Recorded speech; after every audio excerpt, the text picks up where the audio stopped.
వార్తని హైలైట్ చేశారు. ఇంజనీరింగ్ బోధన తీరుపై ఏఐసిటిఈ అన్నటువంటి అంశాన్ని ఇక్కడ హైలైట్ చేశారు.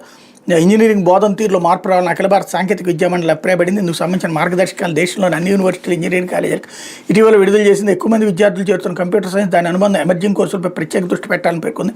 మారుతున్న సాంకేతికతకు అనుగుణంగా బోధన ఉండాలని తెలిపింది. ఫ్యాకల్టీ అప్గ్రేడ్ అవ్వాలని, కాలేజీలు వర్సిటీలు శిక్షణ కార్యక్రమాలకు పదును పెట్టాలని వివరించింది. ఇదే తీరుగా బోధన సాహిత్య విద్యార్థులు నాణ్యత ప్రమాణాలు దెబ్బతింటాను, ఉపాధి అవకాశాలు సన్నగిలుతాయని తెలిపింది అన్నట్టు వార్తని హైలైట్ చేశారు. లేకపోతే సూపర్ 6 సూపర్ ఫ్లాప్ అంటూ సీఎం చంద్రబాబు సూపర్ చీటింగ్, మాజీ మంత్రి అమ్మటి రాంబాబు ఫైర్, 15 ఆగస్టు నాడు అబద్ధాలైన ఎన్నికల హామీలో ఒక్కటి పూర్తిగా అమలు చేయలేదు, పులివెందులో ఒంటిమెట్లో ఓటర్ల వేలిపై సిరా చుక్కలేదు అన్నటువంటి వార్తని హైలైట్ చేశారు.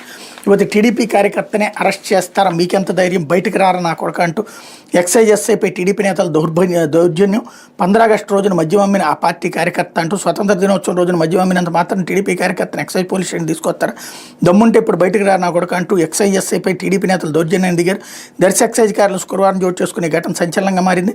దొనకొండలో 15 ఆగస్టు రోజున అక్రమంగా మద్యం అమ్ముతున్నారన్న సమాచారం మేరకు దర్శి ఎక్సైజ్ ఎస్ఐ రఘు సత్యనారాయణ తన సిబ్బందితో కలిసి తనిఖీకి వెళ్లారు.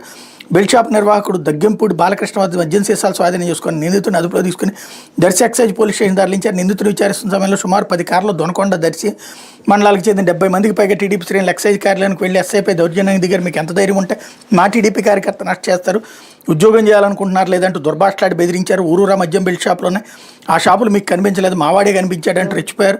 నియోజకవర్గంలోని అన్ని షాపులు మోయించండి అంటూ ఊగిపోయారు.